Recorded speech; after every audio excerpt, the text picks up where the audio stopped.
E aí, pessoal, tudo certo?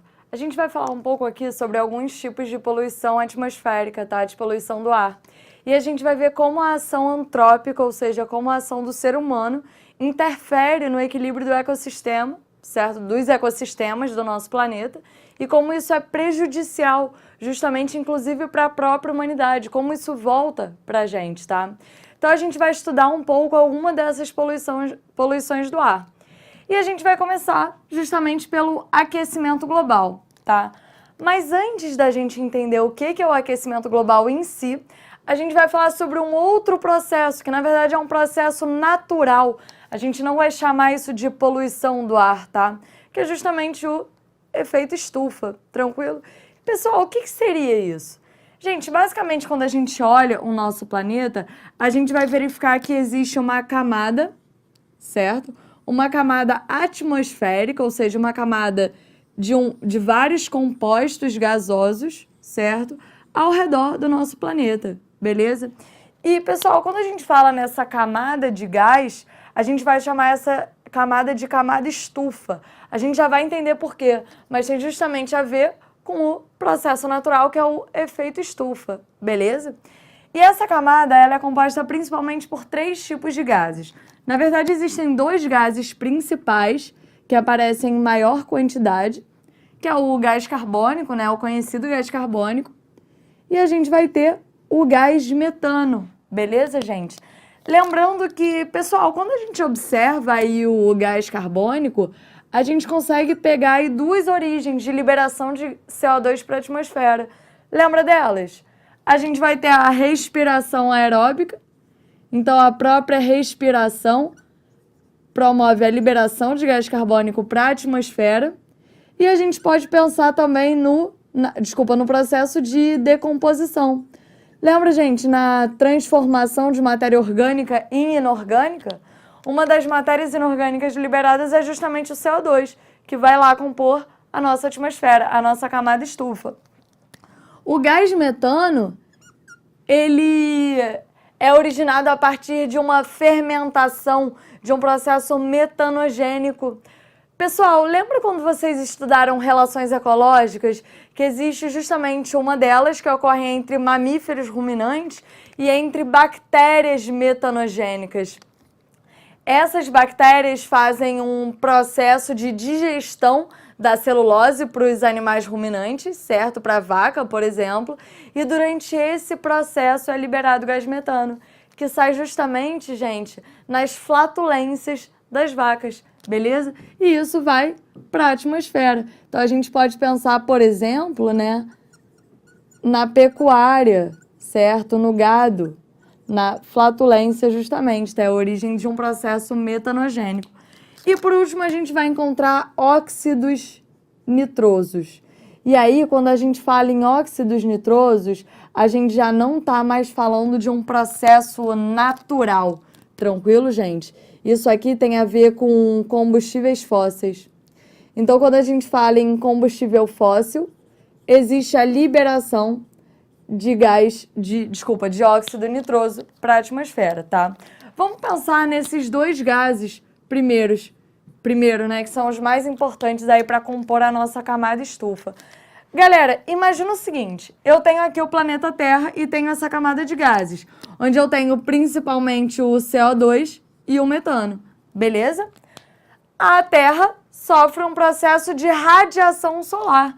Então, eu tenho a luminosidade, os raios solares, atingindo a superfície do planeta Terra. Tranquilo? Parte desses raios bate na Terra e é refletida novamente para o espaço. Tranquilo? Só que parte desses raios, gente, ficam irradiando na superfície terrestre. E, gente, sabe por que isso acontece? Porque tem justamente uma camada estufa que passa a reter parte dessa radiação, passa a reter parte desse calor. E por que isso é importante?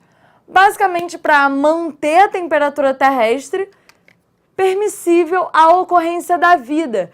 Pessoal, se não fosse essa camada estufa retendo calor no nosso planeta, a vida não seria possível. A gente estaria numa eterna era do gelo, tá? Então, quando eu falo em efeito estufa, eu estou falando em algo essencial para a nossa existência. Então, eu não estou falando de uma poluição. Eu estou falando de um processo que é natural para manter o equilíbrio do nosso planeta, certo? Qual é o problema disso, gente? O problema é quando essa camada estufa se intensifica, quando ela fica cada vez mais grossa. E, gente, quando é que isso acontece? Quando eu falo em causas do aquecimento global, eu posso pensar justamente no aumento desses gases na superfície terrestre. Por exemplo, aumentando a queima de combustíveis fósseis. E quando eu aumento a queima de um combustível fóssil, ou seja, carvão e petróleo, eu aumento a quantidade de óxido nitroso na atmosfera terrestre e aumento a concentração de gás carbônico na superfície terrestre. Então, a partir do momento que eu tenho a queima desses combustíveis, deixa de ser um processo natural e passa a ser uma ação antrópica, certo? O uso de veículos intensificado. Tranquilo, gente?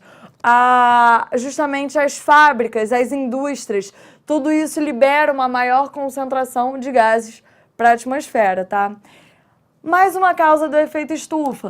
Quando eu penso, por exemplo, na pecuária intensiva, na criação intensiva de gado. Quanto mais gado, maior vai ser a liberação de metano para a atmosfera, o que vai acabar por intensificar essa camada de gases, essa camada estufa, tá? O que mais a gente pode pensar como uma possível causa? O desmatamento, né? O próprio desmatamento libera CO2 para a atmosfera e impede que processo, galera? Fotossíntese. Eu deixo de fixar esse CO2. Pessoal, lembra quando eu falei em efeito estufa? A partir do momento que eu falo do efeito estufa como um processo natural pela respiração e pela decomposição, liberando esse CO2 para a atmosfera, a fotossíntese mantém o processo inverso. Ela fixa CO2 da atmosfera, mantendo justamente esse fenômeno como algo natural. A partir do momento que, por exemplo, eu promovo um desmatamento em uma determinada área florestal, eu libero o CO2 para a atmosfera e eu retiro aquele organismo que estava fixando o gás carbônico, o que promove ainda mais o aumento desse gás na atmosfera. Pessoal, essa camada ficou mais grossa. O raio solar, quando incidiu, passa a ficar mais retido por essa camada estufa. Essa camada forma uma verdadeira estufa, certo? Retém calor. E aí, quanto mais grossa essa camada, maior vai ser a retenção de calor do nosso planeta. Consequência disso, aumento da temperatura terrestre. É justamente por isso que eu chamo esse fenômeno de aquecimento global. A Terra vai aquecer por conta disso, certo? E daí, consequências secundárias desse processo, né? Derretimento de geleiras, certo? Perda de nicho ecológico e habitat para diversos animais, aumento do nível dos oceanos, prejudicando ali o ecossistema, os ecossistemas aquáticos, tanto marinho quanto os dulcícolas, certo? E ainda mais eu promovo justamente um desequilíbrio em todo o ecossistema terrestre com o aumento dessa temperatura. Tranquilo? A gente tem que lembrar que existem animais que não toleram uma temperatura tão elevada. Isso faz parte do nicho ecológico daquele animal, beleza? Mas, mesmo o ser humano causando isso tudo, a gente pode pensar justamente em soluções possíveis. Uma delas foi justamente retificada na década de 90, no final da década de 90, que foi o Protocolo de Quioto, tá? O Protocolo de Quioto é um conjunto de medidas para reduzir, para mitigar o aquecimento global. Que possíveis soluções eu posso pensar para isso, gente? Reduzir o desmatamento, né? O pior é parar com o desmatamento, porque aí eu consigo justamente reduzir a taxa de gás carbônico emitida para a atmosfera. Eu posso reduzir a queima de combustíveis fósseis, estimular o uso de bicicletas, por exemplo, que já é feito em muitas cidades de outros países, como, por exemplo, quando a gente vê na Holanda, Amsterdã, é um lugar extremamente onde os indivíduos, né, utilizam muito a bicicleta como meio de transporte. Eu posso pensar em uma medida de reflorestamento, certo? E daí eu estou intensificando a plantação de árvores para aumentar a taxa de fixação de gás carbônico. Tranquilo, gente? Então, olha só, o que é importante para a gente aqui? Primeiro, diferenciar efeito estufa de aquecimento global. Efeito estufa é um processo natural que depende da respiração e decomposição como liberadores de gás carbônico, principalmente, né, para a atmosfera, e a fotossíntese como fixadora, né, como um processo fixador desse CO2, mantendo ali um equilíbrio da camada estufa. Então, eu preciso diferenciar esses dois processos. O aquecimento global, sim, é um problema, é um desequilíbrio e um impacto ecológico, que é causado por queima de combustível fóssil, por desmatamento, certo? Por intensificação da pecuária, tranquilo, gente? E, claro, eu preciso pensar em processos de mitigação contra esse desequilíbrio, em possíveis soluções. Beleza, gente? Então, olha só, eu vou apagar aqui rapidinho e daqui a pouco a gente volta. Bom, agora a gente vai continuar aqui falando sobre poluição atmosférica, mas a gente vai falar sobre um outro tipo de impacto ecológico. A gente vai falar da destruição da camada de ozônio, tá? Mas para eu entender o que eu vou destruir, eu preciso entender o que seria essa camada de ozônio. E, pessoal, ela é importante pra gente? Ela é muito importante pra gente, tá? A camada de ozônio, ela tá localizada na estratosfera, tá? A estratosfera é justamente uma das camadas da atmosfera que envolve o nosso planeta. Então, a gente vai ter aqui a estratosfera. Beleza, gente?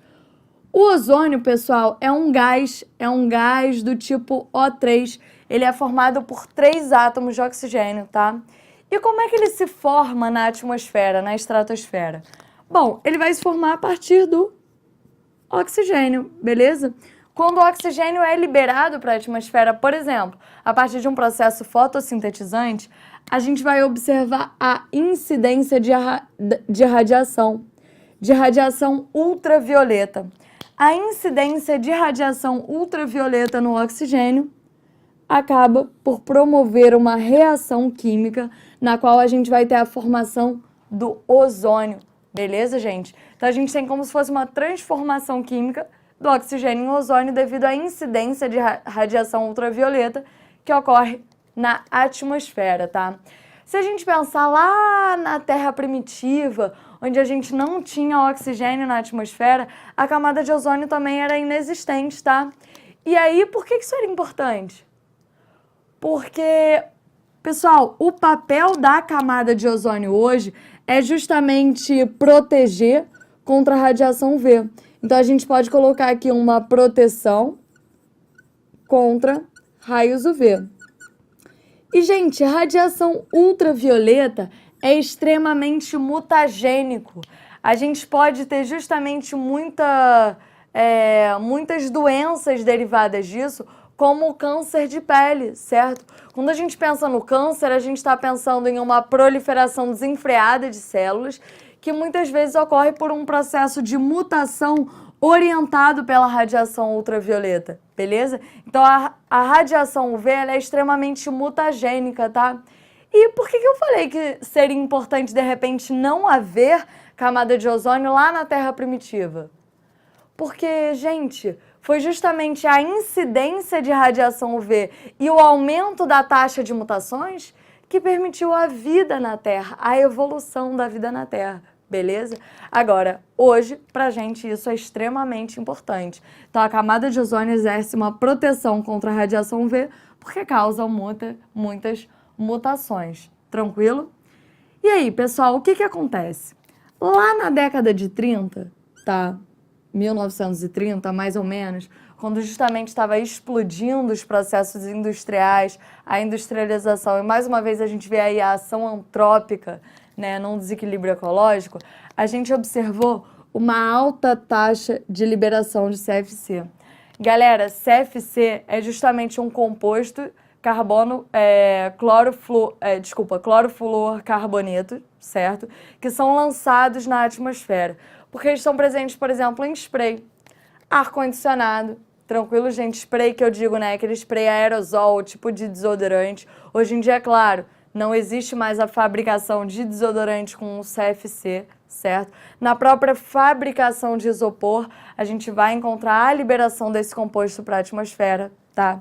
E o que acontece, gente? Na atmosfera, na estratosfera, a gente também vai encontrar a incidência de radiação ultravioleta no clorofluorcarboneto, tá? Com a radiação V, eu vou observar a liberação de cloro. Qual é o problema, gente? Quando o cloro é liberado desse composto, ele vai lá e reage com quem que tá ali? Com o ozônio. No que ele reagiu com o ozônio, a gente vai ter a formação de um composto, que é o ClO, tranquilo, gente? E a gente vai ter a liberação do oxigênio. Pessoal, é isso que eu chamo de destruição da camada de ozônio. O CFC, como ele liberou o cloro e o cloro reage justamente com o ozônio, a partir desse momento a gente está destruindo essa camada, porque a gente volta a liberar oxigênio para a atmosfera. Tranquilo, gente? E aí, qual é a consequência disso?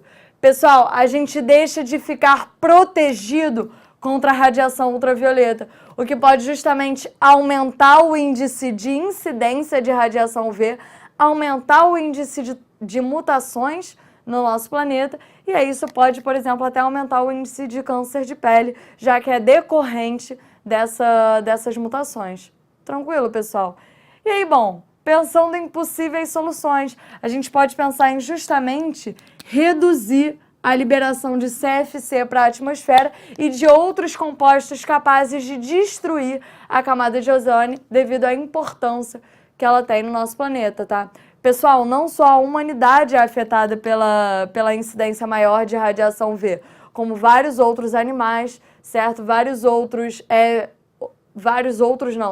vegetais e organismos de outros reinos, como, por exemplo, os próprios fitoplânctons, que são algas unicelulares, que estão bem na superfície, certo, do ambiente marinho, dos oceanos, e sofrem muita incidência dessa radiação. Beleza, gente? Bom, vamos apagar aqui de novo e daqui a pouquinho a gente volta. E aí, gente? Então, vamos aqui continuar falando sobre poluição do ar. E para fechar, a gente vai falar sobre três impactos antrópicos, três impactos ecológicos, certo? Que tem a ver justamente com a ação antrópica. A gente vai falar de liberação de monóxido de carbono, de chuva ácida e de inversão térmica. E aí a gente fecha, beleza? Então, olha só. Importante a gente pensar, quando a gente fala em monóxido de carbono, nas causas, consequências e possíveis soluções para reduzir esse impacto na natureza. Então, gente, olha só, o monóxido de carbono é um gás, que é o CO, tá? E basicamente esse gás, ele vai ter uma origem a partir de explosão de motores a combustão, tá? Então, quando a gente pensa, por exemplo, num carro. Além disso, a gente pode pensar no escapamento de gás, no gás do nosso banheiro. Provavelmente vocês já repararam que hoje em dia, na maior parte das construções novas, o equipamento de gás, ele fica fora do banheiro, geralmente fica na área de serviço, tá? Justamente porque isso pode gerar um escapamento de monóxido de carbono. Se o equipamento de gás fica no banheiro, geralmente ele tem um tubo de saída para a janela. E por que isso é importante, gente? Porque o monóxido de carbono, ele é capaz de se ligar de maneira extremamente estável à hemoglobina. A hemoglobina, lembra, ela é uma proteína das hemácias que transporta oxigênio para as nossas células. O oxigênio faz parte justamente da oxidação da glicose durante a respiração celular aeróbica para a produção de ATP, de energia para as nossas células. O monóxido de carbono, além de se ligar de maneira estável à hemoglobina, ele acaba aumentando a afinidade do próprio oxigênio à hemoglobina. E aí, gente? E aí que o oxigênio não é liberado para as células do nosso corpo, o que reduz a taxa de produção de ATP, uma vez que reduz o processo de oxidação da molécula de glicose. Além disso, o CO pode interferir na terceira etapa da respiração, que é a fosforilação oxidativa. Ele se liga de maneira estável a um dos citocromos da cadeia, impede o transporte de elétrons, reduzindo a produção de energia. Tranquilo? Quando a gente pensa em consequências disso para a gente direta, cansaço, certo? A gente não está tendo produção de energia, cansaço, uma leseira, certo? Justamente uma sensação de desmaio e muitas vezes a morte por asfixia desse indivíduo. Tranquilo? E possíveis soluções para esse problema. A gente pode reduzir a presença de motores a combustão, certo? Motores de explosão a combustão. E uma das soluções, né, que já foi inserida é justamente colocar esse equipamento de gás para fora do banheiro, certo? Vamos passar aqui? Então, olha só, o nosso segundo impacto vai ser a chuva ácida, certo? E como possível causa disso, a gente vai pensar principalmente nas indústrias. As indústrias liberam gás para a atmosfera. Esse gás é o SO2. Gente, quando o SO2 vai para a atmosfera, ele se combina com o oxigênio, que está lá, né? E aí, o que acontece? Isso gera a formação de um outro composto, à base de enxofre, que é o SO3. O SO3 se combina com o vapor de água que está na atmosfera e a gente vai ter a formação de um ácido, o ácido sulfúrico, o H2SO4. Gente, e aí, qual é o problema disso? E aí que quando chove, a chuva carrega gotículas de ácido junto. Essa chuva, ela fica extremamente ácida. Qual é a consequência disso? Primeiro, quando a gente pensa, por exemplo, na humanidade, corrosão de construções, movimentos. Agora, vamos pensar mais?